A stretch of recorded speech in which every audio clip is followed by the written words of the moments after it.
We are back on the Rational Boomer podcast. Hopefully your day is going well. By the time you hear this, it's Thursday. It's Thanksgiving. Happy Thanksgiving to everybody. But in fact, we're recording this on Wednesday night.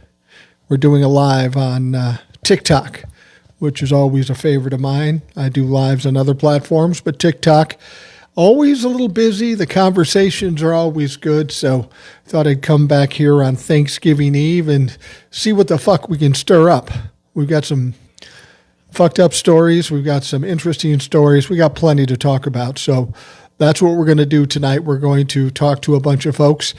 We're going to pull up some of the standard folks that you were normally used to hearing from, because I know they're going to have some good input.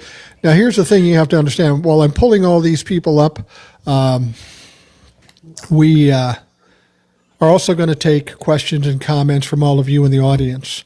If you have a question or comment, by all means, just say you're requesting to come up, and I'll pick as many people as we can to come up, and we'll talk about some shit. With us right now, we have Rebecca and TJ the Plumber. They are regular panelists, plus they are moderators. Trucker T is here, and the Analytical Iowan. They're all here. And I was looking forward to doing this live today, guys, because of all this shit that's happening. The biggest and most important one right now is the shooting in Washington, D.C. It took me by surprise. I didn't have that on my bingo card. But it is tragic nonetheless. As much as we don't like having National Guard in the cities, these people that are in the National Guard are doing their job. They're working part-time. They're trying to provide for their families and do their part for this country. And then something fucked up like this happens. It's disturbing. Yeah, you're right. It is disturbing. And we don't know the motivation of the alleged shooter's death. This could have been a random act, and it could have been anybody. They just happened to be the ones that were there. Or this could have been politically motivated because the National Guard is in D.C. But remember, this wouldn't have even happened if Donald Trump hadn't pulled the National Guard into D.C. And if he would have listened to the judge that 5 days ago told him, there's really no emergency. You can get the Guard out of D.C. now. Right. And if he would have done either one of those things, then maybe this wouldn't have happened. We don't know. Well, yeah, I don't know if you guys have heard or not, but I heard they have a name for the shooter. And it's not a name you'd recognize. It's Rahman something, but he's an Afghani nationalist. And I'm thinking to myself, well, that should stir up the right. But in actuality, what difference does it make? An Afghani national does this shooting, appears to be, I don't think it's random. It almost seems like a bushwhacking of sorts. It looks like they were intending to do this. And the question is, why? Is it political? Is it terroristic attack? Is it just some guy who isn't in his right mind? What do you think, Trucker T? Trucker T's a little busy. DTJ. No, I'm sorry. I was hitting buttons and two things. What I think. So a lot more of the story is coming out about this fella. So he came over in 2021 with the Afghan thing with Biden, and then he was working on a program here or something. I don't know, with the government. Late 2024, he applied for asylum. And in April of 25, he was granted asylum by the Trump administration. So, yes. So that story is unfolding. And the second thing, my second concern is when you pull National Guard out on a mission like that, you have them raking leaves and picking up sticks in the park, their guard is down. They're not at a heightened sense, right? They're not thinking, the way we were taught. They're thinking, it's lackadaisical, our weapons are over here, I got to pick up trash. Half of them are on their phones. They're not really paying attention. You know what I mean? So Eric is right. Had they been allowed to go home, this wouldn't have happened. And TJ and Rebecca, I'd offer this up too. In addition to the fact that they aren't on guard. You know, they're doing all this stuff just to kill time because Donald Trump put them there for ridiculous reasons. I think there's another factor that we have to consider. By having the military invade these towns and ICE agents and the egregious shit that Donald Trump has done, it puts the vibe of the whole city in a different state. You got people that are angry, they are scared, they're upset, they're whatever. So you've created this tension in this city where something like this is bound to happen eventually. I'm surprised this is the first time it happened. I am too, and quite honestly, tensions are high as it is in general, and then they add all these troops into these cities. Yeah, it's troublesome, and I think. Go ahead. I almost feel like that's what Donald Trump's wanted all along. Is he wanted this kind of backlash, so he can point more fingers at people.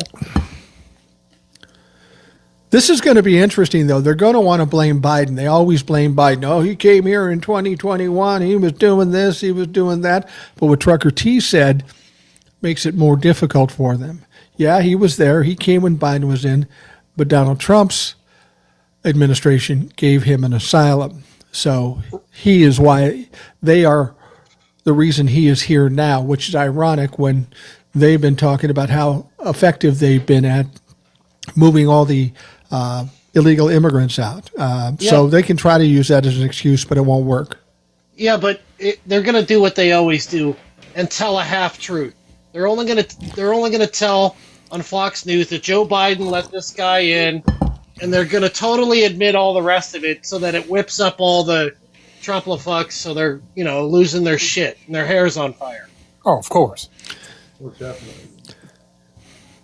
Yeah, it's going to be. I'm going to pull up some people here. Here's a guy we know.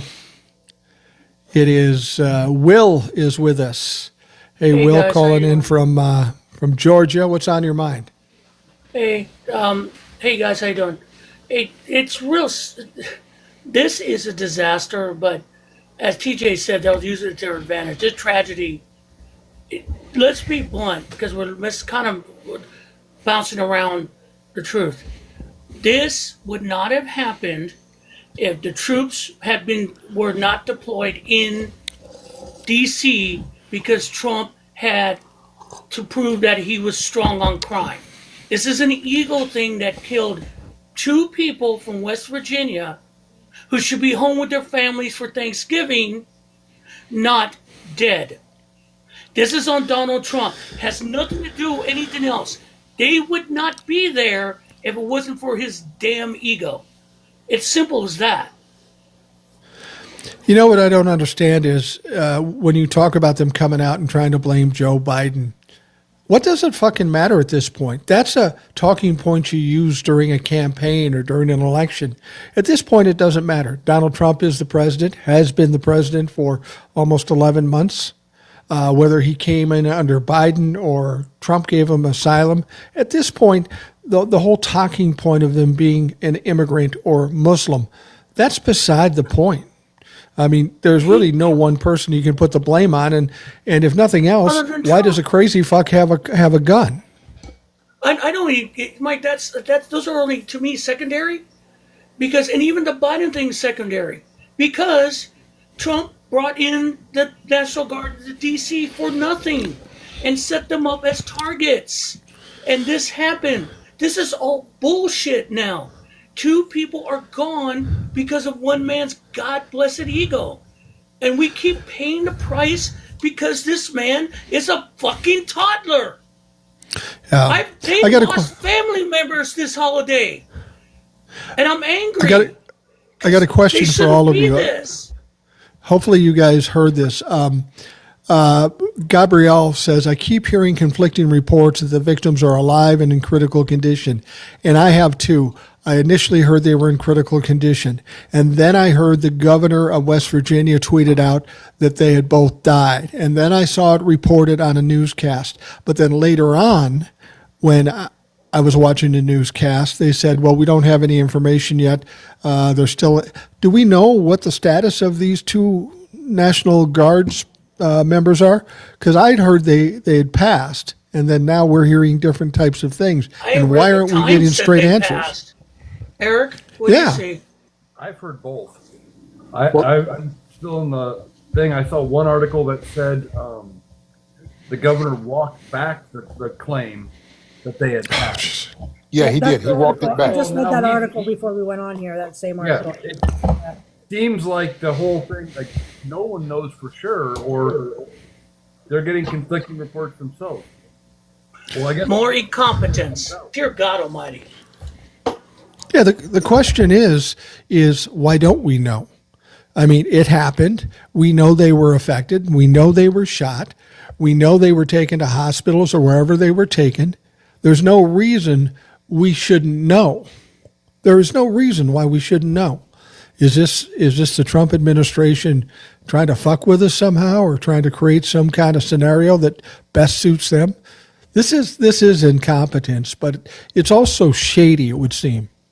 Yeah, no, it's incompetence on its highest level. And if you think about that, so this whole immigration thing was to be, hey, we're going after the worst of the worst, right? You know, that's what they led us to believe, that everybody that they're going after is the worst of the worst.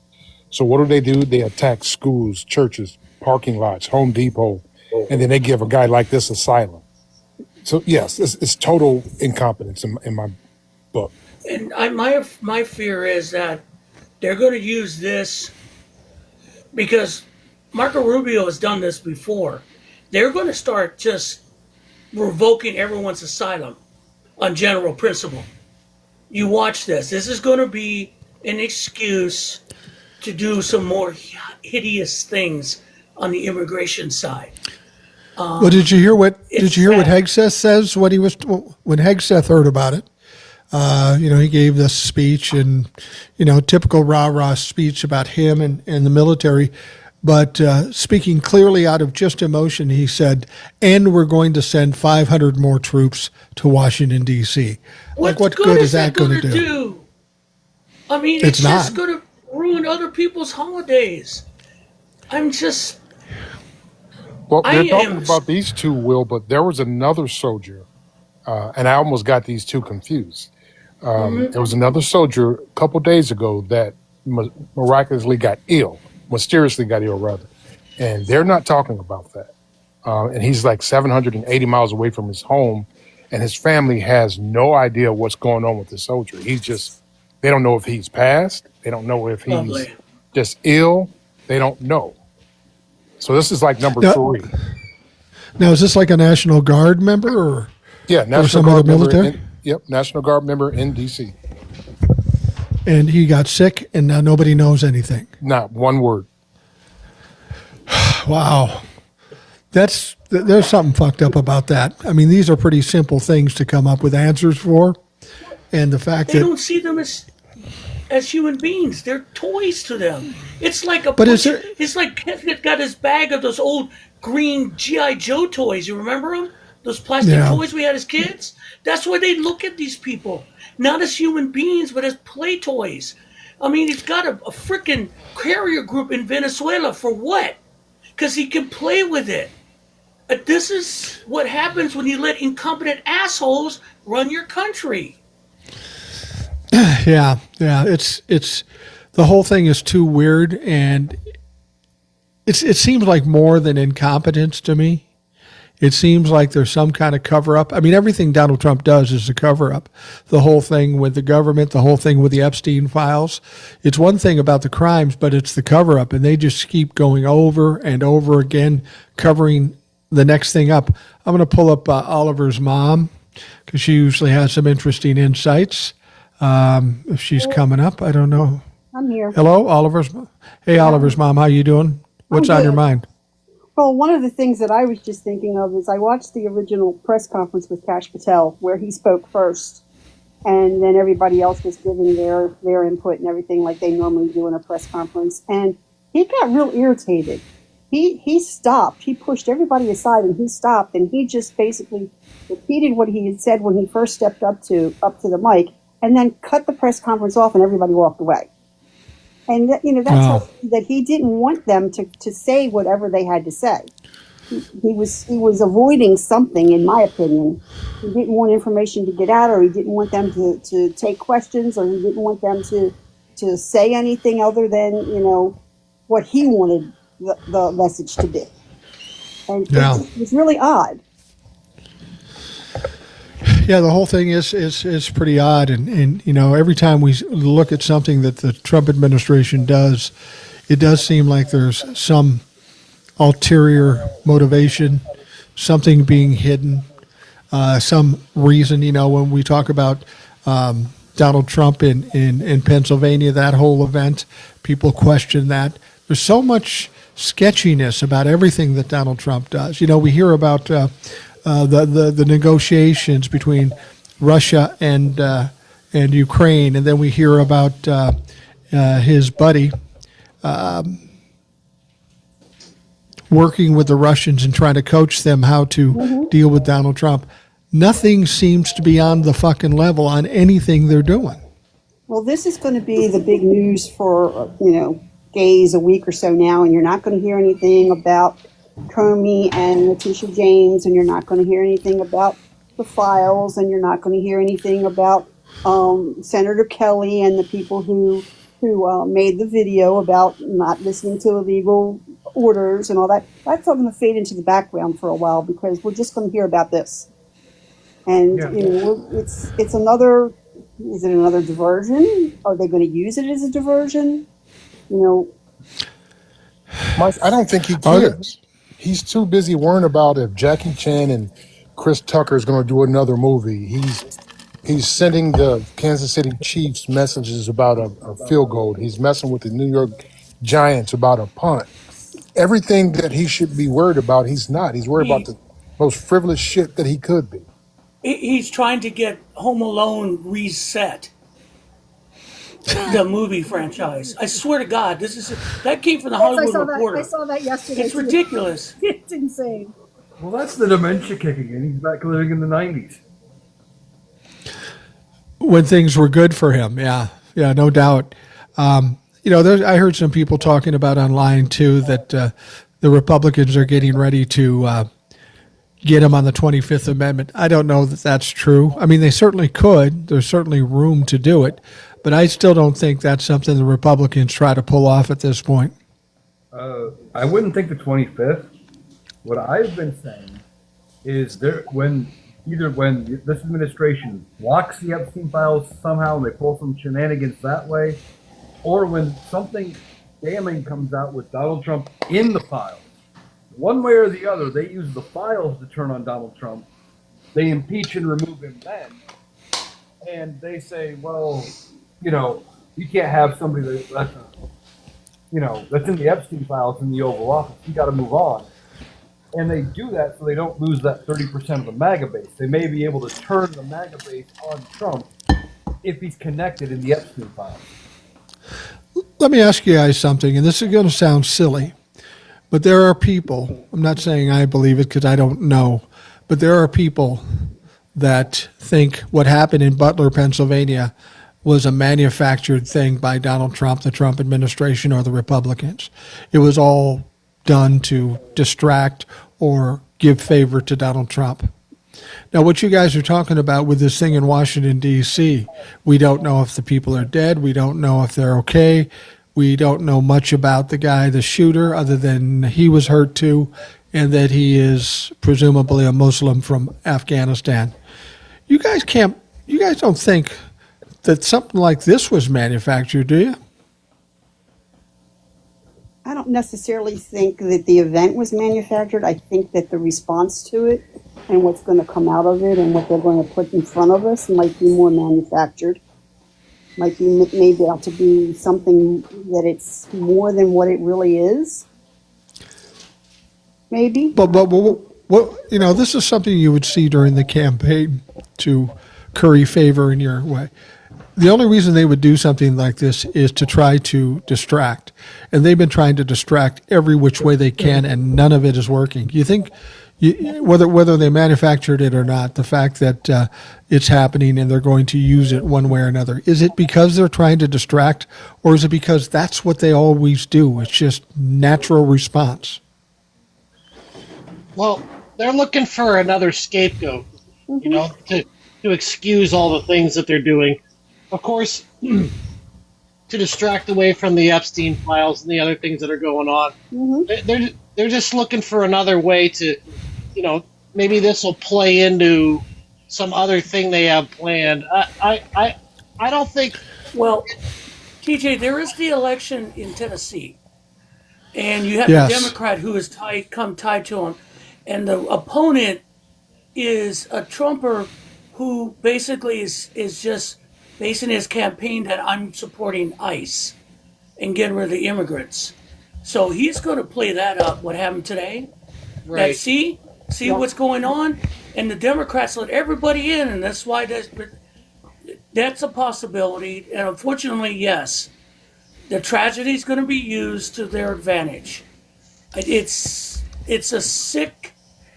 It's sick. I'm just the people. I just want to. It frustrates you because you don't know. There's no humanity in there. Those people that have been wounded or dead or we don't even know, are just pawns. And that sucks. Will, you brought up this election in Tennessee, and it's interesting because a friend of ours here on the Rational Boomer Lives and such, a gentleman by the name of Richard Green. Richard Green and I don't always agree on a lot of things. He's a liberal, but he has some weird takes on things. But he reached out to me earlier today and said, hey, listen, we're doing a Zoom call with Afton Bain, the woman who's running for the Democratic Party in that district in Tennessee. There were some other people there, but Jamie Rashkin was in on a Zoom too. So I got a chance to go and listen, ask a couple questions and stuff, and it was interesting. And I'll be honest with you, Jamie Raskin was a pull for me. I was babysitting my grandson with my wife, and she said, no, go do it. Go down. I sat on some steps in the basement and did it. It was interesting. But there are people out there talking about this particular election. We know the elections on that Tuesday, a couple weeks ago, was a turning point for the Republicans. They took a hit because they lost everything. And some people are suggesting that if a Democrat, Afton Bain, wins this race, that may be where we get this mass exodus of resignations and retirements, because this is a ruby red district. Donald Trump won it by 22 points. And right now, these two, the Republican Van Epps and Ben, are only 2 percentage points apart. And this, if the Republicans lose this may be the point where they start losing confidence and start running for the hills. What do you guys think? Oh, of course. I mean, even if we don't win this one, to close that 20-point gap, that's amazing, right? Yep. No one expected us to even be this close. So, Right. And then another thing I was thinking, so 2 or 3 days ago, maybe Monday, I'm not sure, but the Department of Justice went to the court and says, hey, we want to expedite the e-files and all of the pictures and transcripts from the grand jury. And we want, everything that they had to convict Epstein to come out. All right. And then all of a sudden, now we've got 2 National Guard people laying in the hospital. So there's something going on here. Yeah, with the grand jury, they already said the grand jury stuff is not going to be released because you can't do it by law. It's the files they want, the investigative files. T. This is just Pam Bondi throwing up smoke and mirrors, because the court's not going to allow it because you can't. There's a seal that goes to the investigations. The investigations are what's what the FBI's holding that she won't release. That's the aftermath stuff we want. The interviews, the names, all of that. That's just a smokescreen. Yeah, Pam Bondi, excuse me, is one of those people that is absolutely incompetent, way above her head in her current job.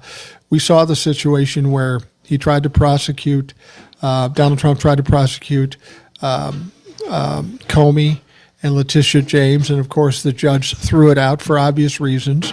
His prosecutor wasn't appointed properly, illegally, so they threw it out. And then Pam Bondi comes out and says, we did something wrong, and she recreates something in document form and submits it, and it's clearly and blatantly a lie to the judge. So much so the judge recognizes it's a lie and calls her out on it. And then they come out today and they say, oh, we're going to appeal it. I don't know where they're going to appeal it to. I don't know if they can appeal it to the Supreme Court or whatever. But this whole thing has been an absolute mess. They prosecuted people illegally. It didn't work.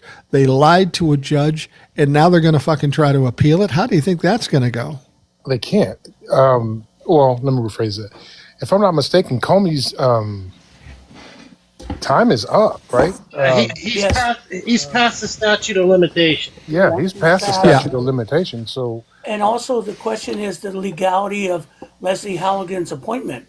That's why it was Right. dismissed. Also, her lying to the court. Well, so you they know still what? have to get her reappointed. I was telling Rebecca something in the car earlier when that came out, and when you lie to a federal judge, those judges, they have a club, and they all talk. All the U.S. District Court judges talk to each other. So once you start fucking with one judge, they're all going to take offense to that. So there's going to be some retribution coming, I think, because these judges are going to stick together because they're not going to tolerate this kind of nonsense of being, lied to their faces. Well, with this whole thing, there's a couple things. I believe they can appeal and maybe get these charges put back as they were initially filed if an appellate court rules that the case was dismissed in error. But that would come down to what the judge basically said, well, you're not, you were appointed erroneously, you shouldn't have been in the position, you can't bring this case dismissed. If an appeals court decides that no, she was appointed legally, then I think the charges can be put back. And it would just be restoring these charges to where they were before that decision. So I don't think the statute of limitations applies. But they still couldn't bring any new charges. This whole thing is just showing the incompetence of this administration. They're putting people into places where they shouldn't be, people who are unqualified to be in those positions, and it's up and down the administration. Yeah, and if you look at it, it's just it's loyalty. Mike and I, we were talking Monday about the Ukraine thing. Steve Witkoff. Steve Witkoff is not a diplomat. He's the one that's been the point person for the Ukrainian negotiations. He's a freaking real estate guy. Yeah, he's a real estate guy that made a big donation to Trump. He's in trouble because he is coaching the Russians how to speak to Trump to get them what they want. Because that's what he does. Now everyone in the administration is going, what are you doing? And so he has no diplomatic ties. If Marco Rubio has been cut out of the negotiations between Ukraine and Russia, the Secretary of State for this guy, because he gives Trump what he wants. And now he got in trouble because he's showing the Russians, this is how you get Trump to roll over for you, i.e. see Zoran Mandami. Will, I have a question for you. What do you think about them throwing Kristi Noem under the bus, even though she deserves it? About the when a judge says, "Hey, we want an answer about why you guys didn't bring those detainees back when we gave you a court order."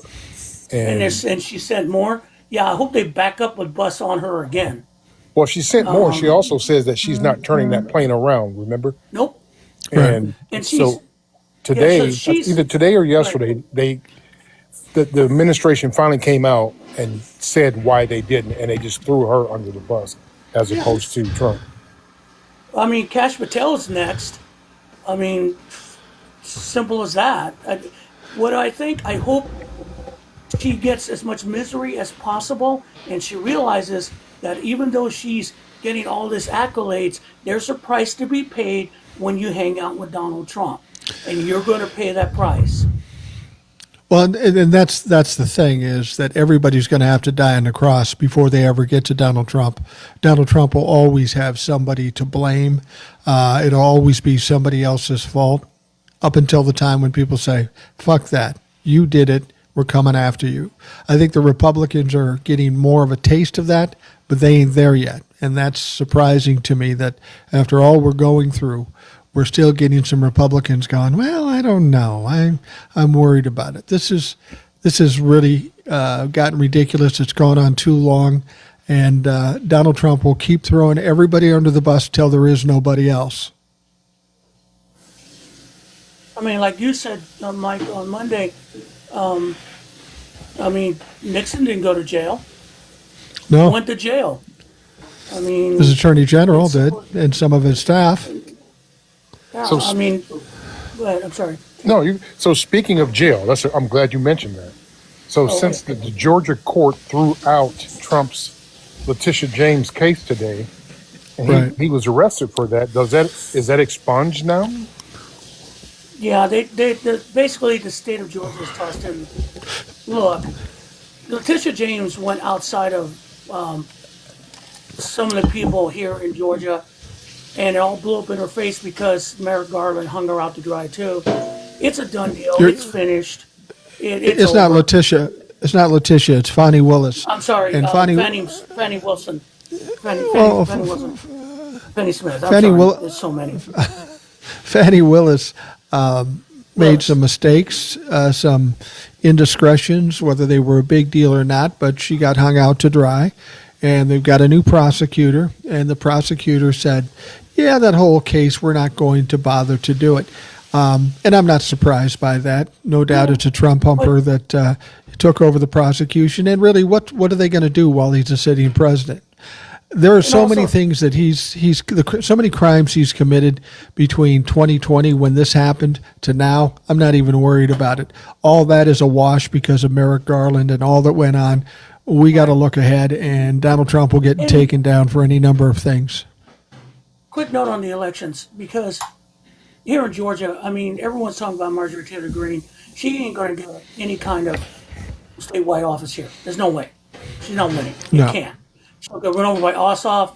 The Democrat that's supposed to be running is a former lieutenant governor who told Trump to go fuck himself during the 2020 election. But here's the thing. Affordability is the thing. So I'm watching some local TV today, and they have a ad against John Ossoff, and they're blaming John Ossoff for the higher prices. This is all John Ossoff's fault, okay? And I'm watching this thing going, this is what they're going to do. They're going to project everything that's going on onto the Democrats running in the midterms. Because I'm watching them going, raising taxes. No, Trump raised taxes. What is, and I'm watching this, but this for the base. It's not Right. going to work here, period. No, they're- but Americans are not going to buy that. You know, they can keep circling back and blaming Joe Biden, but you know, except for the dumbass MAGA base, they're not. Regular Americans aren't going to buy that bullshit. They have the House, the Senate, and the presidency. They have to fucking own it now, and Americans know that. Well, the thing about it is that Donald Trump and the Republicans are doing this, blaming Biden, blaming the Democrats, because that is literally the only strategy they have. That's the only one they've had since Donald Trump stepped up, even before that. And they don't have any other strategy. This is really a good strategy if you're not in control of the House or the Senate, or you're in an election. That's my point. There are no elections right this moment. They are in power in the House and the Senate and in the presidency.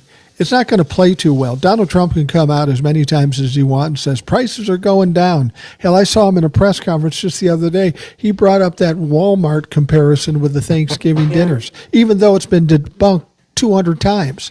They're just going to keep saying that, hoping that people will believe it. But when they go to the store like they did today for tomorrow, they know it's high, and they know they can't blame the Democrats because the Democrats have no power.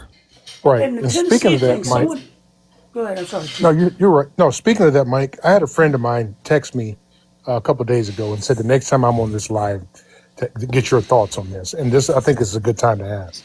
So, Indiana, the Senate and Congress, whatever, is in a big fight about redistricting. and they said, we're not going to do it. They told Trump and our dumb governor, Braun, to beat it. Well, that changed because now they want to come back. I think it's beginning of January, so they can take all 9 seats in Indiana. So the Republicans will have all 9 seats. So if something happens here, who will they blame? You know what I mean? Like, people are not dumb anymore. But that's not going to guarantee that they're going to get those seats, too. There was a demographic I saw, because we were talking about the Tennessee election coming up on Tuesday. The MAGA Chud, his main Democratic, he is leading in 70+ year old people are like 2-to-1 for him. Basically, old school boomers, MAGA. The Democrat is 2-to-1 for everyone under 40. Okay, that's a big. Again, let's be blunt. That generation is going to shuffle off this mortar coil. And that's where the demographics are going to change. And also the younger folk are basically, and you can see it all the time, hey, you screwed me. And I'm tired of hearing your shit, so now we're going to vote. And I think that's what you're going to see. Because those 70-year-olds are just out there doing their thing because they hate everyone who's of color. This is going to change. Yeah, absolutely. I'm going to pull somebody else up here, see what they're thinking. If they come up. I don't see them coming up. Okay, let's just see what else we got here.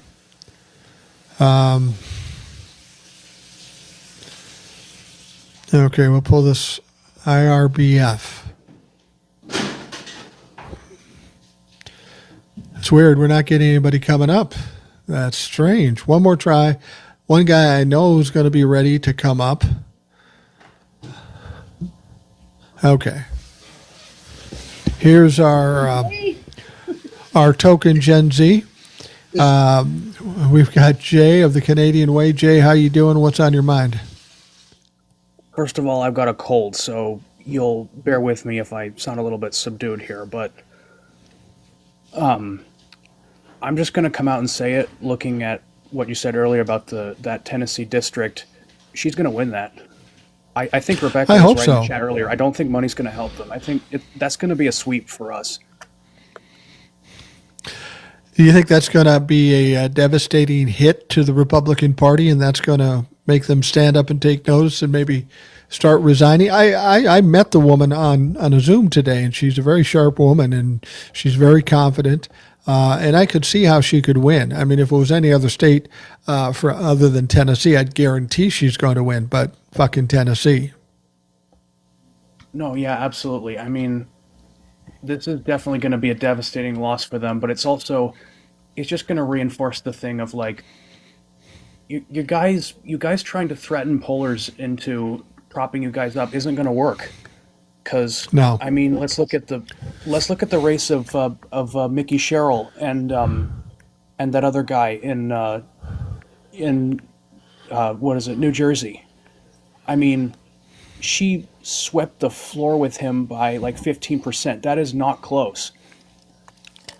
And so no, I'm thinking as the polls are getting closer and closer towards the end, I'm thinking, what's going on? Why is it suddenly tightening so much based on how well she did in the end? And I thought somebody made some phone calls, people got some screamed at, and they're literally trying to threaten pollsters to make the Republicans are doing this. They're threatening pollsters to make them look more favorable than they actually are. That's why we get all these crazy blue waves when we're not expecting it.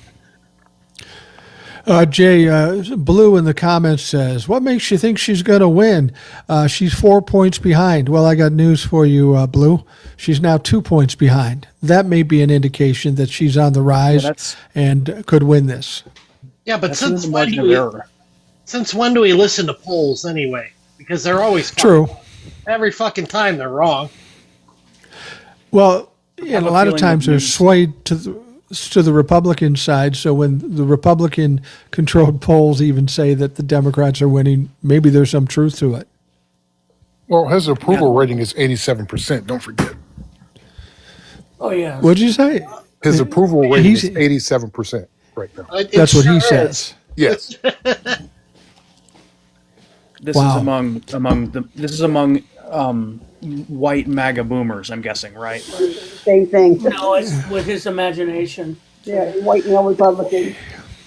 Yeah, one thing It's- I want to bring up is that on the Democratic side, there are 8 senators who are banding together, calling for the resignation or the removal of Chuck Schumer as minority leader. It is starting to get dicey in the Senate for the Democratic side, for Chuck Schumer. He has pissed off a lot of people. Some people are accusing him trying to mess with the primaries because they're afraid like Hakeem Jeffries may get primary or other people. They're serious now to get rid of him. Is that Dynamite Club, Will? I think I heard about today. Yes, Fight exactly. Club. They're gonna blow that mother Fight up. Club. Yeah, that's it. Yeah, and because they realize this, sending badly worded, harsh memos, it's not going to work, guys. It's time. Well, Time and, to and fight I've past them. I've said this before that everybody talks about the messaging of Democrats and Democrats thinking that the Democratic members of Congress are weak and just bend a knee to Donald Trump. The best way to change that perception is to get rid of the weak leadership like Chuck Schumer, maybe Hakeem Jeffries, certainly Nancy Pelosi. Get them out of there and put strong fighters in the position of leadership. That should instantaneously change the perception of the Democratic Party, and that's what they need to do. That's what you have to do. I mean, that's how, and that's where you're starting to see some shifts. Now, I don't know about Tennessee, and I made a comment on YouTube, and a lot of people got pissed at me, but I don't trust Tennessee voters. Why don't I trust Tennessee No. voters? We re-elected Marsha Blackburn. Yeah, good That's all I point. gotta say on that. Well, we I don't have understand a. about. Oh, sorry. No, I just say we have a representative that's one of our own in in Tennessee, and that happens to be Ed. And in a lot of these places, Democrats don't even run because it's so red and it's so slanted toward the Republican Party. So when you say I don't trust the Tennessee voters, I don't disagree with you. I mean, we hope for the best. We hope she wins.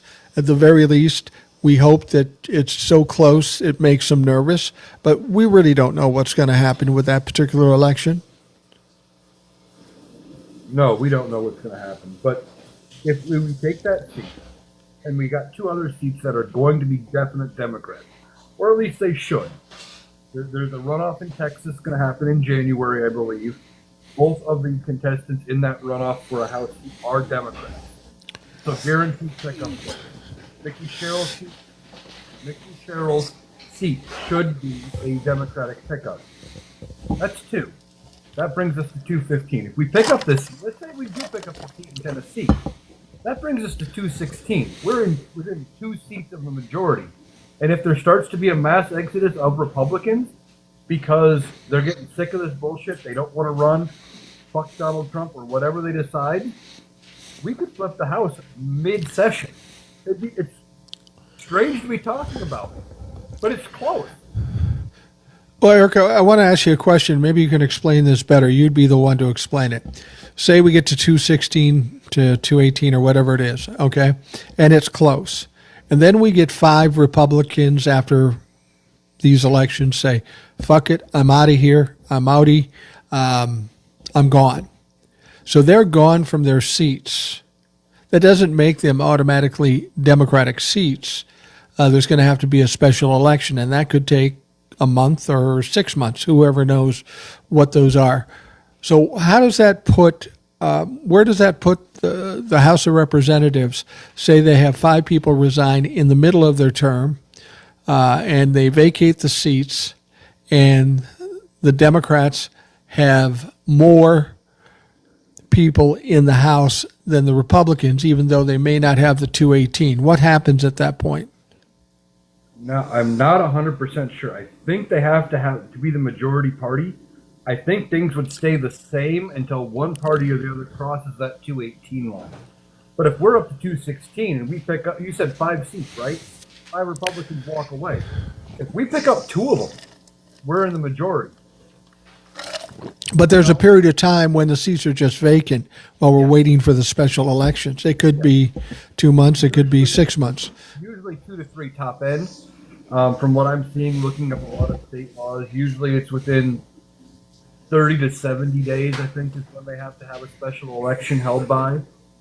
And one thing to watch, I don't know what the cutoff is, but almost every state has a cutoff, usually from the states I've looked into, sits about July, sometime in July or so.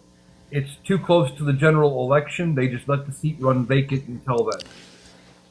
But Now, doesn't the House have a rule if there's that the Speaker has to have the majority of the House? They'll have to vacate the speakership because he is sitting in a position he does not have a majority of. Not once they have, not once he's in there, but because the Republicans are weak, and you can thank Kevin McCarthy for this, they put back in the rule allowing a call for to vacate the chair. But So- if he's not the majority, though, that's what I'm saying, Well, Eric. What I'm getting at is, I think when the Democrats would have the majority of the open seats, it only takes like 5 or 6 members of the majority party to call to vacate the chair. Now, I think, and I could be wrong on this, because I'm not 100% sure with we're dealing with these thin of a margins, that if they're in the majority, even though they don't have 218 votes, maybe the Democrats could actually call for him to be vacated, and they would have to come up with a new speaker.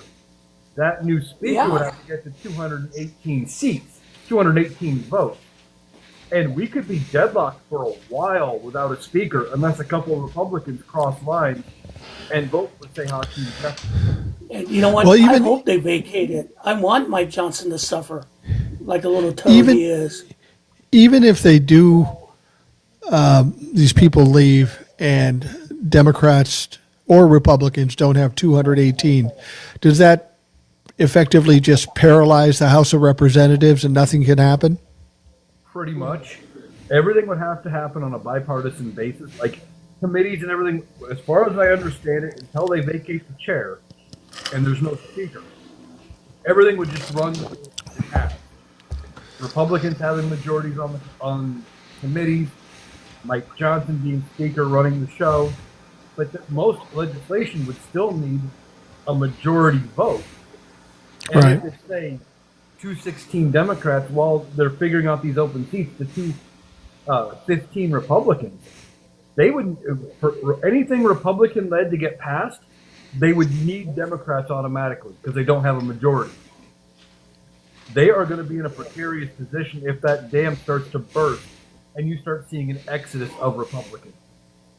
Well, legislatively speaking, if that happens, then that could be.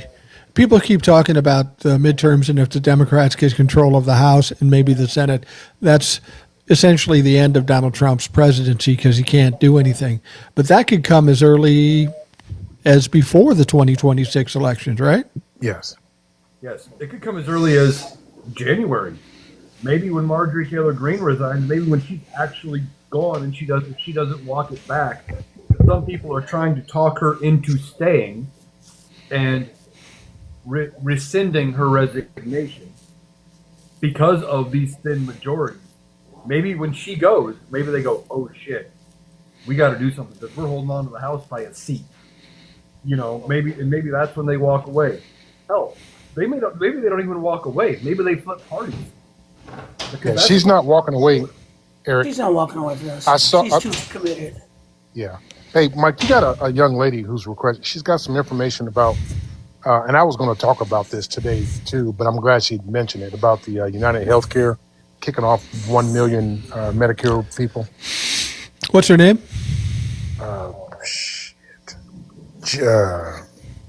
GEN. Got some flowers in it or some shit like that. Janique. Yes. Janique, yeah. I think that's how you say it. Let's bring her up. Hey, Janique, how you doing? I heard you wanted to come up, so what's on your mind? Hi, Boomer. Hi, everyone. Good evening. Hey, So couple of things. Yes, we can talk about United Healthcare, but I just want to mention to you guys, earlier, I came across, some of you might know, if you do, chime in. They are spreading this AI video, like a clip of Ashton. So I guess at some point of time, when she was on the floor, she's I guess she held a position, some sort of state in Tennessee.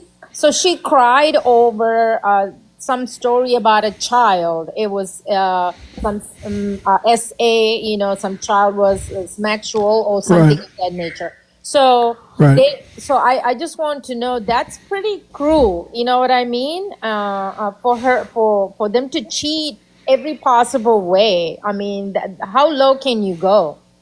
I found that Well, quite disturbing.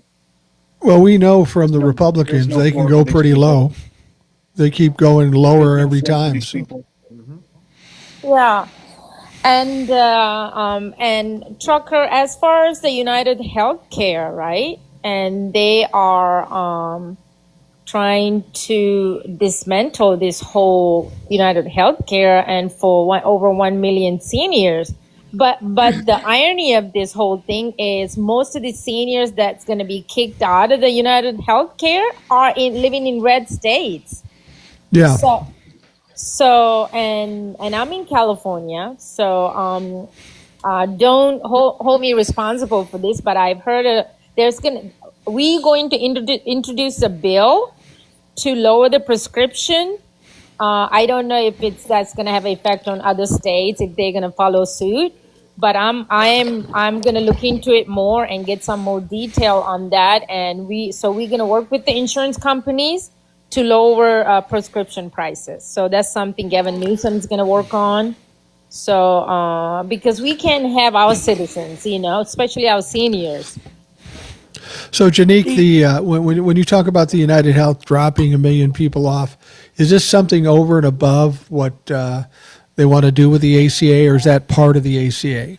Well, it is part of the ACA, but the thing is, United Healthcare is just trying to, what they're trying to do. They just trying to make sure that they're one step ahead.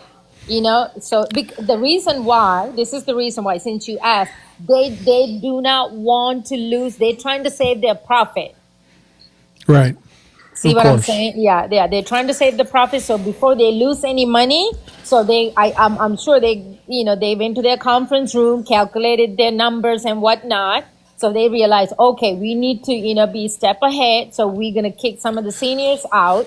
1 million. I guess they're going to probably do more, but for now, it's going to be 1 million.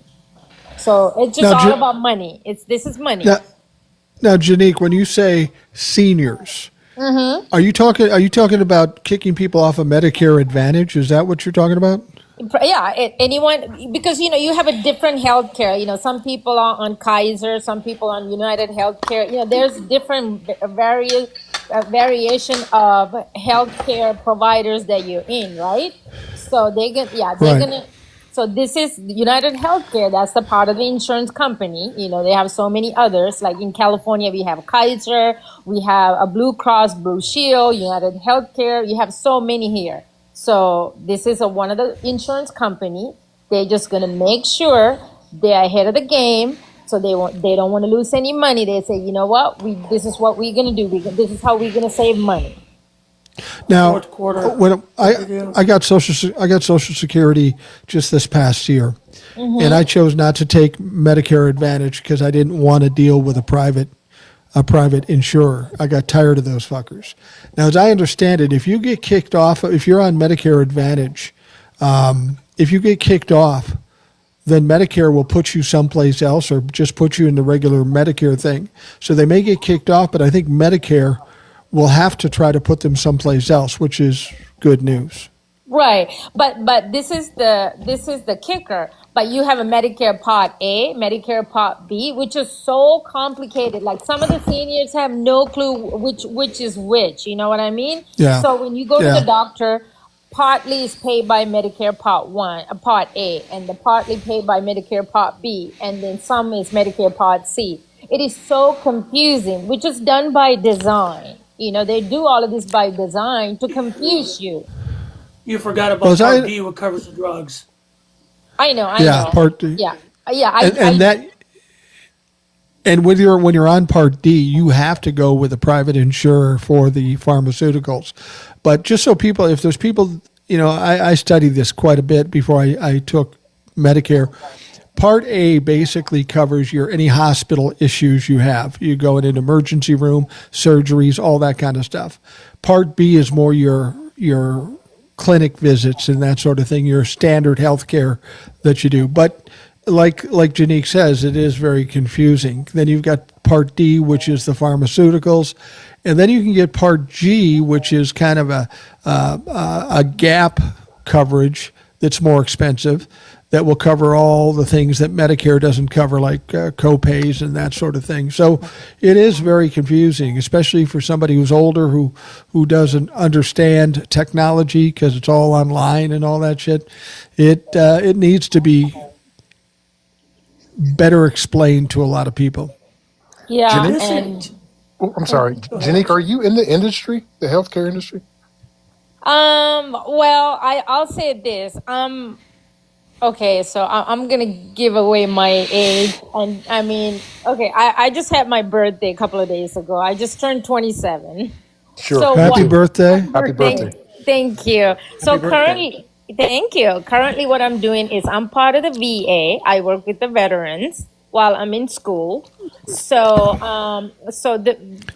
the reason I'm so passionate about the seniors, I have a lot of seniors who are veterans, and when they're dealing with PTSD, anxiety, so they can't have any of this confusion, and when they already have a tremendous amount of PTSD. So this is why I'm so frustrated, when they get these letters and approval and denial, and they just open it. Oh my God, I'm not going to get my care. They just see a denial. And then you have to call, or you have to fight for it. You have to go through hearings.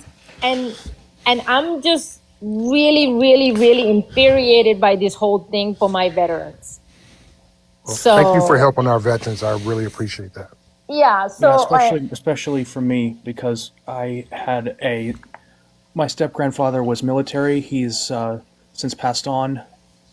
He passed away earlier this year, and he was a veteran, and he had nothing but the best right up until the end. So thank you for that. oh, absolutely. And just Did we lose We Janique? lost him. I have so many alarms for my veterans, and I have to remind them their medication and whatnot. So my mother, she's a nurse. So I come from a family of and my aunt also in a healthcare industry. So I'm very passionate about these things. I'm not going into nursing, so I'm going into therapy, psychology aspect of it. So, because I really want to work with veterans and for them to deal with their PTSD, anxiety, and I feel like I can really help. There's so much work I can do in that area. But anyway, getting back to it, I'm just so heartbroken. It just affects me mentally, and I can only imagine what my veterans are going through. So I just have to come up and say something about this, and I just don't know. I feel so lost. What are we gonna do? I just don't know what to do. The only thing we can do at this point is vote out the Republicans and do what we can to get back on track, unfortunately. Janique, thanks very much for coming up. I appreciate it. Your information is very valuable. Please come up anytime we're doing a live. We'd love to hear from you more and find out how things are progressing with the veterans' health care. Thank you. Thank you for all your veterans up on the panel. I really appreciate you guys. And I have so much passion for you. And I will do everything in my power, directly or indirectly, to help you guys. And I'm always going to fight for you. So thank you. One last question. The correct pronunciation of your name, is it Janique? Yeah, it's just Janique. Yes, that's Okay. my name. Yes. Good. Well, good to meet you, Janique, and please come back. Nice to meet you all. Good evening. Night. Good night. It's the ACA's problems are flashing over into private insurance because Yeah. a lot of the stuff ACA did affected. You guys know I'm about to deal with some stuff with my wife and myself. My Yeah. biggest fear is that I have no idea what we're going to run into with my insurance company. I don't know what they're going to cover, what they're not going to cover. I mean, in the midst of all stressfully trying to figure all this out. And that's the problem with the American insurance company. For someone who works for an insurance company, complication is their strength. And they will do that. So right now, I have no idea what this is going to cost me in the end. I have insurance, but I don't know how much medical bills I'm going to have at the end of all this. That's scary as all hell. So Yeah, it is frightening. I got it. I mean, every time you come up with an insurance company, this is what I hate about insurance companies. They come to you and say, "Oh, buy our insurance. We're going to protect you when you need us the most." And then when you need us the most, they try to find every possible way to deny you. It's such a fucking scam. I'm tired of insurance companies. That's why when I got Medicare, I didn't want to deal with any insurance companies if I could avoid it. So anyway, Jay, you were going to say something. Yeah. Well, I wanted to really just quick give my two cents on some stuff because I've been out of the scene for a while. So I think we can both agree your and Mike's generation has obviously produced some of the nicest, most smart, intelligent, caring people I've ever known. But at the same time, I think we can both agree that that whole generation overall is just the fucking worst of the worst. parasites. Yeah. No, I know what you're saying. People want to do that. Oh, the millennials suck, or the boomers suck, and I will grant you that the boomers. There's a large percentage of boomers that do suck, but I would submit this. I would say Speaking of I have a lot of British boomers. John just showed up. Oh, okay. Yeah, My old it's still a little friend. early. It's still a little early for him. But on my account, on my TikTok account, I got a lot of boomers that follow me and think like we think, so not all of them are pieces of shit, but there's a high percentage of boomers that are just old and decrepit and greedy.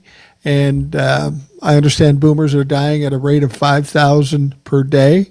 So that's a good start. Well, there's just so many of us, Mike. There's so many boomers. We're such a big group. So it's, there's bound to be some good, some bad, some indifferent in there, Kim, you want to know what's funny? We're on a live with Rational Boomer, and there's a Rational Karen in the audience also. Yeah. Oh, no shit. Yes. Rational Karen. Actually Karen. Wow. That's. I wonder how that's meant. Is her name really Karen, or is it a contradiction? Rational Karen. That's what it says. I don't know. Yeah, I know there's somebody out there that goes, I'm not that kind of Karen. Okay, well that's good. Did you say- Liam Yep. says. Liam says, Mike, make sure you're the last one to go. We want you around forever. Well, I'm good. I'm on the young end of the boomer spectrum. I appreciate that. I'm fine. I'm healthy. I'm good. I see a lot of people my age, and I'm going, Jesus, you're fucking old. I don't feel that old. I'll be fine, unless I get hit by a truck or swallow a chicken bone or something. But I've gotten this far. I'll be fucking fine. Let's see. Let's see who else. Go ahead. I think Rational Karen should come up. Yeah, I don't think she's in the. Let me put it this way, Mike. Eric will finally start wearing pants before you leave us. Yeah. Karen says she But- is actually Mike. a Karen and she is a boomer. Mike Wow. claimed that I drove that joke into the ground. I certainly did not. You didn't help.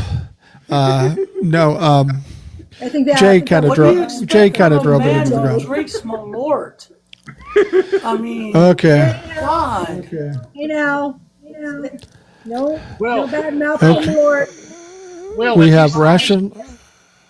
Will, if you send me your address, I'll send you one for Christmas. No, thank you. I got to stay off that for now. Appreciate it, though. Thank you for the thought. All right, we have Rational Karen with us. Hey, Rational Karen, how you doing? I'm doing good. I just wanted to let you know that I've been listening to you since before you even did YouTube. I mean, I remember you were testing it out. You know what's interesting? You've been listening for a long time, and my wife has yet to start listening. So that tells you something. Yep. I am a boomer. I'm going to be 67 in January. But I'm not, the reason I call myself rational, my name is Karen, but I'm trying to say I'm not a MAGA crazy batshit person. I'm rational. Well, that's kind of why I went with Rational Boomer, because it was a contradiction. Rational and Boomer didn't seem to be considered in the same sentence. So you're Rational Karen, and there's a lot of people of our generation named Karen, and most of them I knew were fine. It wasn't until Well, recent years that. Yeah, whenever I'm in like somebody's live and I make a comment, and I always get the "yeah, right, Kieran," and I just say, what you don't know is when you call someone Karen, it's really reserved for the MAGA batshit crazy Karen, not me. It really is. It really is. And being rational shouldn't be that out of a situation. We need more rational people out there. And I'm not saying be like me. I'm just saying use some fucking common sense. Use your mind. But we got people that just refuse to do it. And unfortunately, we have our fair share of boomers that don't. I know. Or let me I know. put it this way: Eat you a can't gummy. use what you don't have. Yeah, true. That's very true. It's just So where you coming from, I'm in Rational Karen? I'm you're in Michigan. suburb of Detroit. So Well, at least it's a blue area Blue. there. The rest of Actually, Michigan I'm has not- its issues. yeah. I'm actually like about 10 minutes from Dearborn. So, Oh. I've been listening to a lot of the, bullshit about that. Because it's not anything like these guys think it is.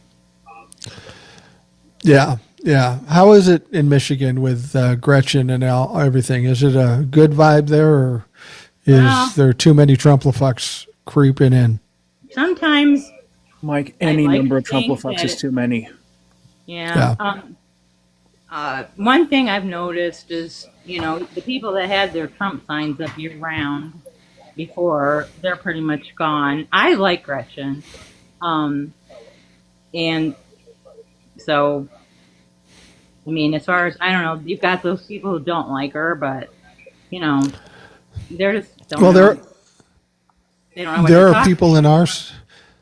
There are people in Minnesota that don't like Tim Walz, and all I have to say is Tim Walz got people that have children time off. He's feeding kids in schools. Everything he's done has been pretty positive. But of course, the Trumplefucks out there call him a tyrant.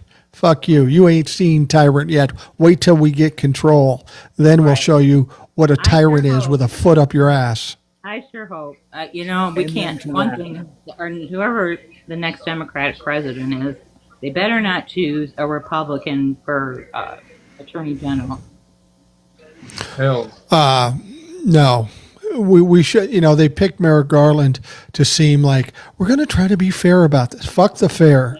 I agree. We've got a disease we've got to eradicate, and we need to hammer them. Nail them to the wall with 9-inch nails. That's what Yeah, needs to I- happen. It's going to be, to me, it's that once we get this, to get out of this, there's going to have to be something separate from the attorney generals and the Justice Department. They did this at the end of the South African regimes. And it was tribunals. It was separate from the justice system because everything that's going on right now cannot be adjudicated in a regular justice system. It has to be looked at as violations of human rights. And we have to come at it not the way Merrick Garland did it. We have to come at it at the Nuremberg trials.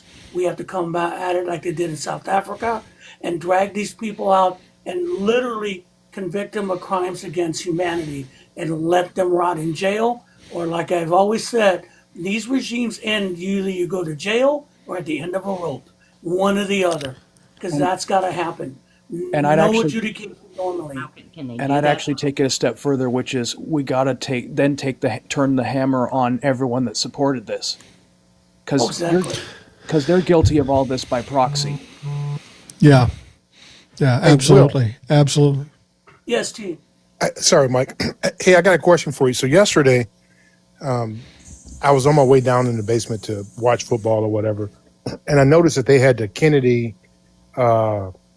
tragedy airing yesterday, and I thought that was odd. And I asked my wife, I'm like, why would they choose today to air this? I'm like, is this the day that it happened?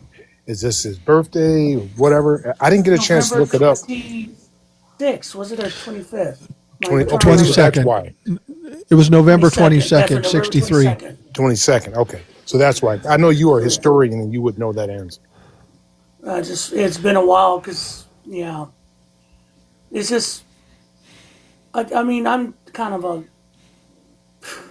a, my opinion of Kennedy has changed over the years. I'm going to say this. I think Johnson, he would not accomplish what Johnson would have done Speaking in the speaking end. of Kennedy, have you guys heard that? What's his name? Jack Schlossberg. Damn it, Jack Schlossberg is running Schlossberg. for Congress now. I hear that. He was on TikTok for a while. He's kind of a goofy guy on TikTok, but he's pretty intelligent though. Apparently, he's a Mamdani guy too, which is I think. Well, Rational Karen, I'm gonna let you go because I got to get a couple other people up. Sounds good. Okay. I appreciate it. Thank you, ma'am. Thank you. Glad I finally got to meet you. I'm glad we got to meet you too. Come back anytime. Real quick, guys, I'm going to wish you all Thanksgiving. I have to get on and going. Thank you for all your kind words. Stay in touch. Have a good holidays. We'll catch you on the back end, y'all. Thank you very much. Sounds good. Bye, Will. Sounds good. We'll talk to you soon. Good luck. All right. Who else we got here? British John. Yeah, I know. I'm going to get to him in a minute. What the fuck? It's JoJo. Hey, how you doing? Good. So while I was busy working and preparing and doing all sort of things, I've been listening to you, so I haven't been participating actively. But there's so many issues that we have to touch on here between the generations. I want to go back to part of the conversation when they were talking about boomers. A lot of people, especially Gen Z, Gen X, after the millennials, because the boomers could be the parents of millennials, as well as the parents of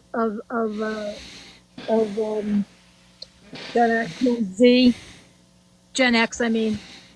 And what people are fail to either know because they just don't know, or it's lost its meaning, is that the original terminology was baby boomers, okay? Right, right. The baby boomers cover the largest expanse of time, over 20 years, from 1946 to 1965. And it's literally related to World War II. It's literally related to the idea that we rebuilt the country after the war years by having larger families again and growing the population, which created a great workforce, right? A lot of people to contribute to all the social programs that were put in place by people like Roosevelt and others, right? And people lose the core essence of what all that meant. And it's become a dirty word to call someone a boomer. Yeah. I mean, seriously, it's used in a derogatory fashion, and it has no good connotations. But literally, after World War II, the boomers were rebuilding the country. Right? They were being born. Right? Celebrating the winning of the war, because that's when the birth year started. It's 1946. And going all the way through to the 60s. You're talking 3 specific decades of 3 different transitions in our country, right? After the war years, the 1950s, everybody's happy, 2 chickens in a pot, 2 cars in your garage, everybody owns a home, and the 60s revolution of the civil rights movement, right? So boomers cover that whole expanse of time. So that's why there's boomers that are not. The older boomers, which would be the 40s to the mid 50s, have a whole different perspective than the rest of the boomers in the category. And they happen to be the most arrogant and the most entitled seeming, right? As far as not wanting to put a hand out to anyone coming up after what they feel they sacrificed to get where they were going, right? Because nobody was Yeah. handed a golden ticket. I mean, nobody was basically given things. The government and society was going through a change and decided to do the right thing. And they happen to be the beneficiaries of that right thing. And they're being constantly blamed and put down for taking advantage of what the government was willing to give. Then in the late 50s and 60s, the government completely changed. And then into the 70s, we got into Republican rule. So it's a transition, and it needs to be understood. You're talking over 22 years covering that entire generation. You can't group not you, but people can't group everyone together. There is not a single stream of thought that goes through the entire boomer category. Well, JJ, we're basically the children of the silent generation. You're the silent generation, and then there's actually people like myself who is Gen X, who is the child of a boomer, right? Who was the child of a silent generation. Mm-hmm. But a young boomer. My parents were young boomers. I was born late in the 60s. Mm-hmm. So young boomers, they had a different attitude by then. Civil rights movement was already well underway. Kennedy had been assassinated. The world thought we were going to go even further in the direction of giving more to the people and not taking from the people. Civil rights and all these things were on the table, and then they were wiped out. Well, isn't Yeah. the end of the boomer generation the free love hippies? Yeah, Vietnam that's what I era? said. So, Yeah, that's what I said. So we went through 2 wars. With the end of World War II. Then there was there was other wars in between, smaller wars. My uncle was in the Korean War, right? He was much older than my mother. And so there was many attitudes that grew in that period. And now boomer is being lumped together as people of one mind, and they're not. Absolutely not. Because if you were born in 1964, you are not really a boomer, but that's the cutoff year. You're more Yeah. like a Gen X. Well, I will just say this.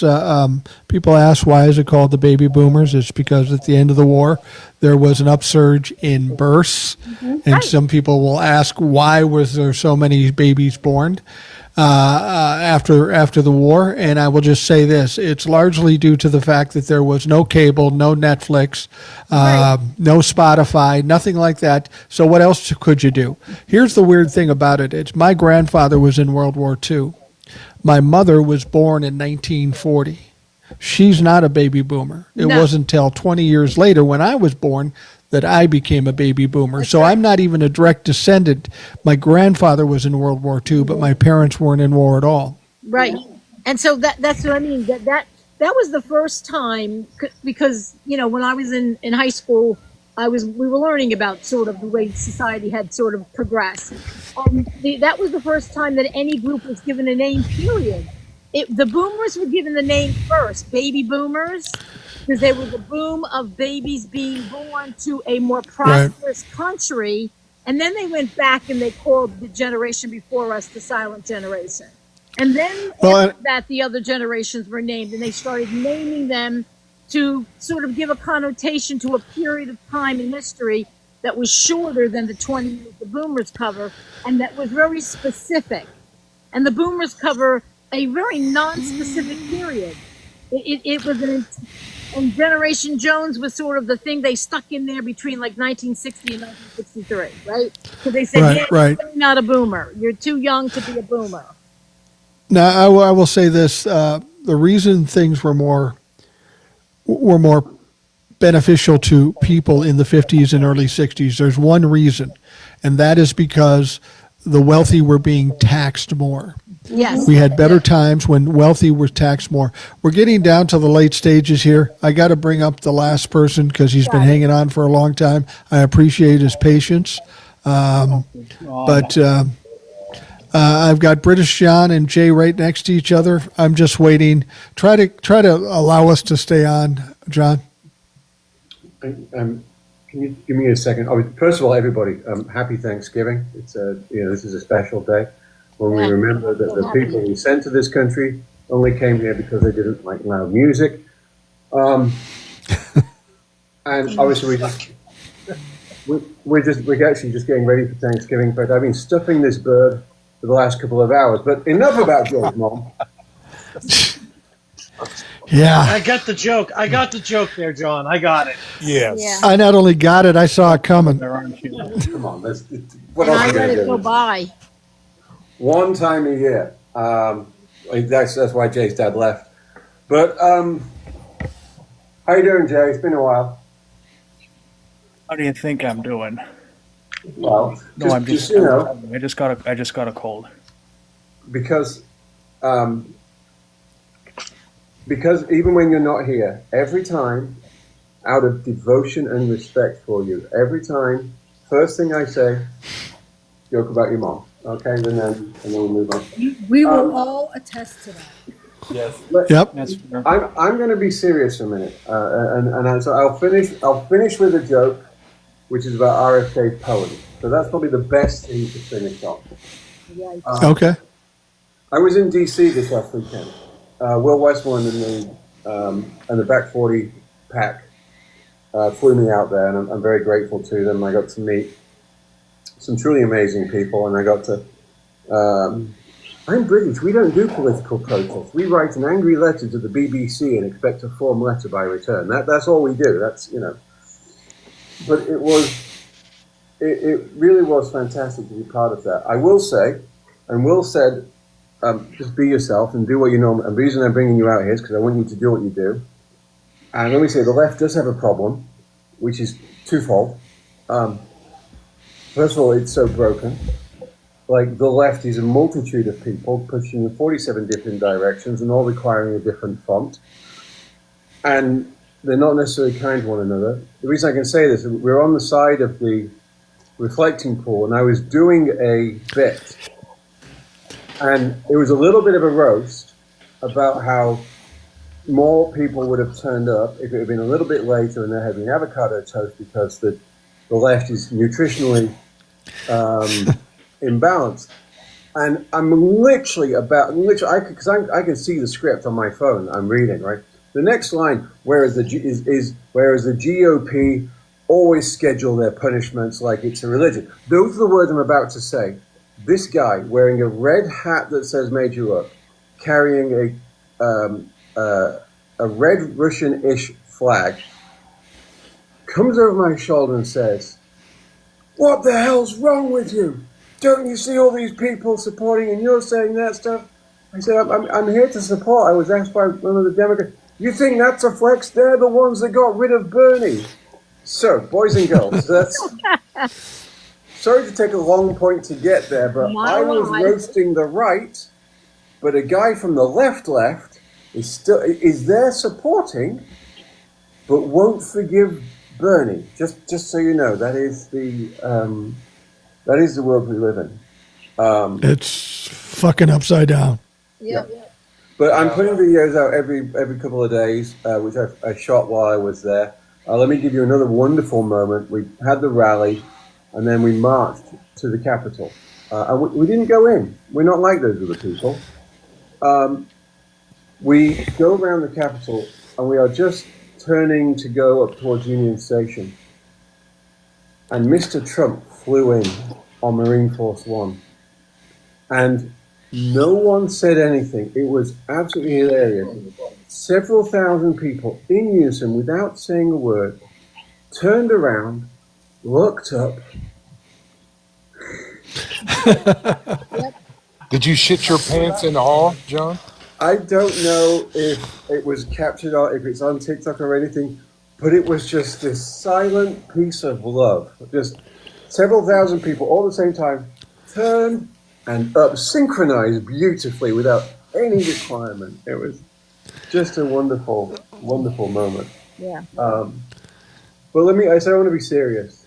I shot a video, and because of what's happened in DC the last couple of days, I won't be putting it out.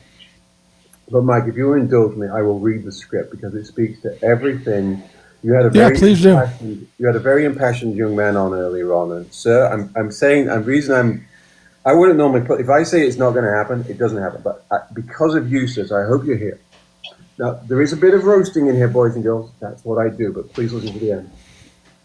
Well, I'm out for a run in Washington, D.C., and I've just run into the National Guard, which is strange because I didn't realize the biggest threat to the Capitol this morning was me in Lycra. I mean, look at them, bleary-eyed, freezing, holding takeaway coffees like emotional support beverages. Deployed here at dawn for absolutely no reason other than the Commander-in-Chief needed to feel tall. And let me be very clear before anyone starts frothing at the mouth. These boys and girls are not the problem. They didn't ask for this. They didn't wake up this morning saying, I'd love to stand outside Pret a Manger guarding pastries from the insurgent forces of brunch. They are teachers, mechanics, parents, reservists, people who had plans this weekend and now they're props. Human wallpaper in a presidential tantrum. Because what emergency exactly are we handling here? Crime in D.C. has fallen. The city didn't request the troops. The threat level this morning consisted of one jogger, 3 squirrels, and a very angry pigeon called Cyril. Yet somehow this required a military deployment. Please, these aren't law enforcement. This is set design. Trump declares a crime emergency, federalizes the Guard, ships in outer-state units, and plants them around tourist spots like very polite, heavily armed garden gnomes. Union Station, the Mall, the Metro, they're basically doing urban sightseeing with rifles. Some of them are repainting walls, picking up litter. Imagine telling your family, sorry I missed dinner, I was securing the perimeter of a Starbucks. And the best part, a federal judge has already said this whole thing violates the law. It's illegal, it's overreach. You can't just deploy troops because you're annoyed with a city that didn't vote for you. Imagine being so fragile, a strongman, that even the courts have to step in and go, no, you cannot use the military as your emotional support cosplay, Mr. Trump. Let's call this what it is. It is authoritarian theater, a photo op presidency trying to look like it has control. And the cruel irony is the only people with no control here are the ones in uniform, dragged away from their lives because one moron in the White House wanted a tougher backdrop for cable news. So yes, I ran through Washington this morning, and yes, I ran into the National Guard. But you should know the absolute truth. You do not deploy soldiers when a city is dangerous. You deploy them when a leader is terrified. And judging by the number of boots on the ground, this administration is absolutely petrified. When did you come back from D.C.? Sunday. Sunday. You heard about the incident today? That's why I'm not. That's why I haven't. I'm glad I didn't put this video. I recorded this at Union Station on Saturday night. Sorry, on Friday night. I went running. I flew in on Friday and I went running. I went to see Angry Matt, the veterans, and all those guys. And then I ran up to somebody in training. My first race tomorrow. That's how much weight we've lost.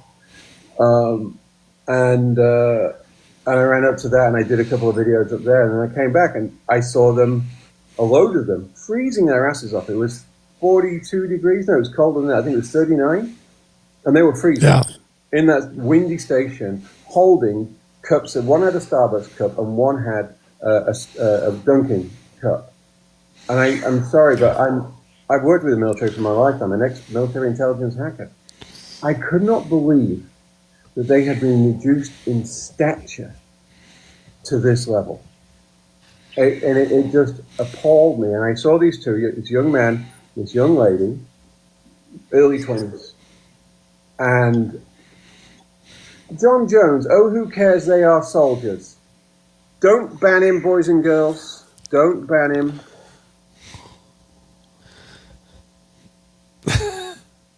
Let me tell you what happens now. Hi, I'm British John. I'm a former military intelligence hacker, and I'm going to find you, okay? And what I need you to know is that the economy is going to go down. And what I'm going to do is I'm going to mark your house, your home, your property on Zillow and 2 other MLSs. And when you miss a payment, I'm going to short sale your house. And then you can rent it back to me, the roof you're under, and I'm going to put an LLC in and says, stop being a stupid, see you next Tuesday, and you will have to write a check every month because I will not take electronic payments for it. Okay? Look, Don't take as- Bitcoin either. I've No already crypto. done this to 3 people, and I've already short-sailed 1 house. I don't. The poor man's Pierre Morgan. Sir, I'm not poor. That's your mistake. I own a number of patents on the use of artificial intelligence in IT security. I don't bullshit. I'm a comedian. Sorry, Mike. How you doing? not too bad. Let me ask you a question. To us as being poor. As somebody who worked in intelligence, we had this question earlier. We had this incident in D.C. We had heard that 2 National Guard had been involved in this, a man and a woman. Then I heard a quote, a tweet from the governor of West Virginia said they were West Virginia National Guard and they had passed away. Then that governor walks it back, and when you go on the news, nobody seems to know anything. Doesn't that seem unusual to you? Why would that be? I mean, we know somebody's got to know what exactly happened, but they for some reason don't want to tell us. John Jones, Google CVE, Charlie Victor Echo. I'm one of the 22 people that created that. Okay, so I'm on TikTok because I do comedy here, but trust me, I'm going to have fun with you, my friend. John, can I block him now, please? Oh yeah, have fun. Get rid of him. I'll find him later. Already did. So, Okay, good. so here's the point. We have seen this. We no longer. This isn't functional government. Okay, this is theater. Go back to the to Charlie Kirk's few moments. I was just Okay. going to say that. And Kash Patel, okay, announced that they'd arrested the guy twice. Twice they arrested 2 different people who wasn't the person, because they are so desperate to demonstrate they are in control, so that they have value. Because they don't. Why does Kash Patel, every time he goes on a morning show, have to say, and I go look at the tape, boys and girls, every time he goes on, he starts by saying, I just want to thank Donald Trump for the opportunity to do this. My intern only gets to do that 1 time. And then I tell them, never say it again and never make me coffee. I drink tea, obviously. But But no, it's performance, and we saw it now with the I think it was the Virginia governor. They need to be out on front on this, because they feel as if they're not controlling the narrative, they're not in control. Boys and girls, Wow. you're not in control. And the reason you're not in control is because you do not have functional adults in leadership. We've got podcasters running the FBI.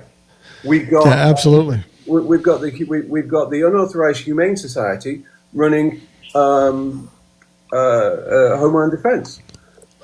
We've got, and boys and girls, if you want, let me tell you what irony is, and this doesn't get enough attention. The finance treasury, the Treasury Secretary, Mr. Bennett, okay? Do you know who he has 20 odd years of service in? Do you know who he was number 2 in? Which financial organization he has worked in for most of his life, boys and girls? George Soros's hedge fund. Ironic. I'm not making it up. Just go search it. I can't believe that doesn't get more attention. But yeah, well, at least we know why they're screwing up the economy, because obviously George is still controlling him. He's like, all right, what are we going to do now? Beef futures, yeah. No, it's because it's incompetence, and it's a desire to be important and to be in the media. They're worse than fucking TikTokers, and I'm one of them. I mean, literally, No, I agree. Marjorie Taylor Greene has a manifesto in her office which said how many times she needs to be on TV every week. That KPI, that key performance indicator, was way above how many bills she would submit and or pass or contribute or committee hearings she would take. No, I need to be on TV X number of times. She had 3 people running social media for her. Well, that's not true. You're paying for it, so am I. Like, this is the thing. Absolutely. It makes no sense, but it is where we are. I'm going to wrap up things for the Rational Boomer podcast. We're right at that point. This is kind of the sweet spot to do it. I'm still on the air, and I still have enough to download. So, British John, thank you for coming on. I appreciate it. We count on Can I ask John one question? Okay. John, while you were there, did you meet up with that Robbie Road steamer?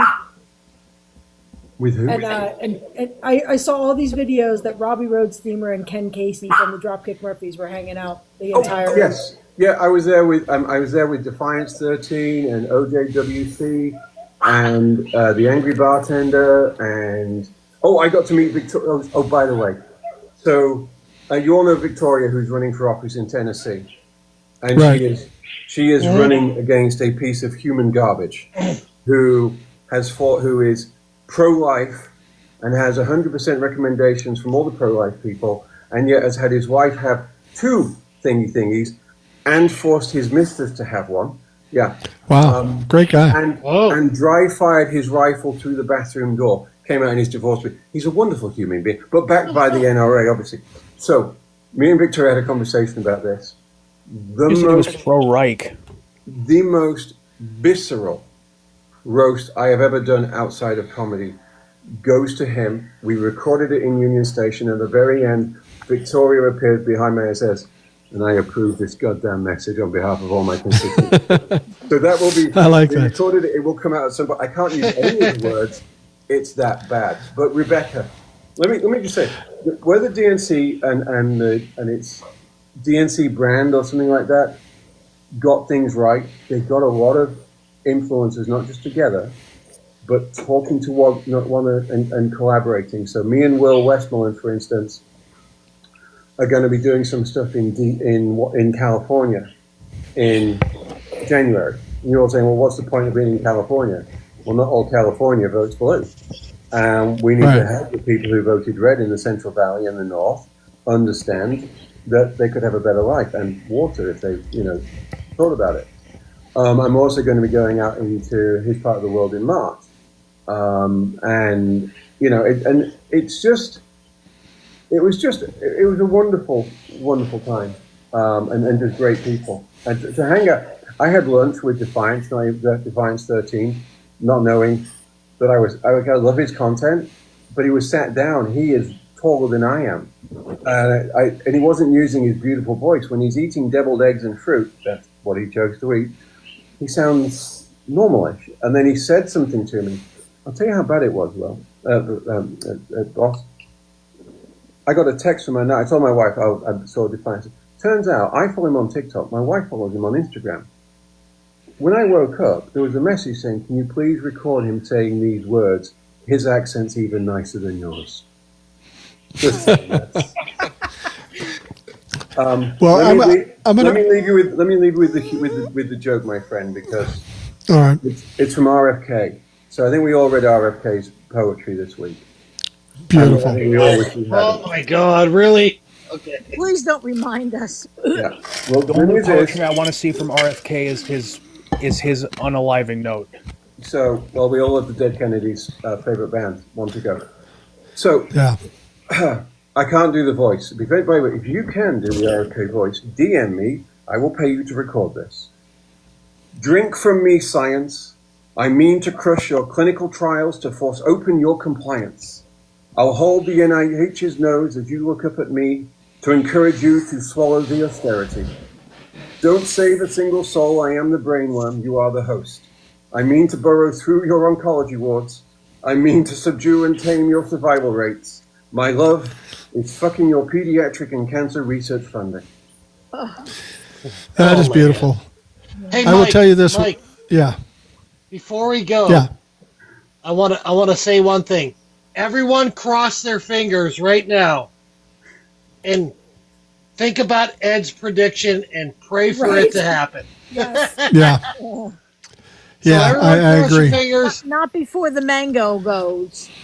Oh, Yeah. if you're searching on TikTok, boys and girls, there is a physiotherapist. There's a PT person. He's a guy who specializes in geriatric care.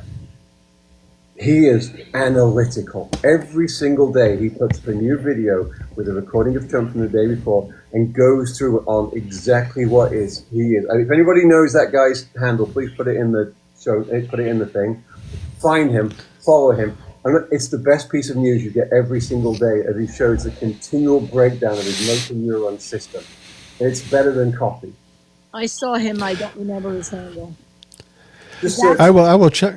I will check it out, and I will tell you this, British John. I for whatever either you're doing something right or I'm being punished because you crop up on my FYP like every fucking 10 minutes, and I want to cut you off, but I can't cut you off in this situation. But cut me off now, but I'll just be in your feed a few minutes from now. That's exactly. That's the plan. Exactly. Well, so Rebecca, TJ, Jojo, Jay, British John, Oliver's mom, Analytical Iowan, Trucker T, Will, everybody else that joined us, Janique, for coming on. I appreciate it immensely. You folks are what makes the show interesting. Thank you all for joining me tonight. Those of you listening, I hope you have a great night, and we'll talk to you again tomorrow. Happy Thanksgiving. Everybody. Happy Thanksgiving.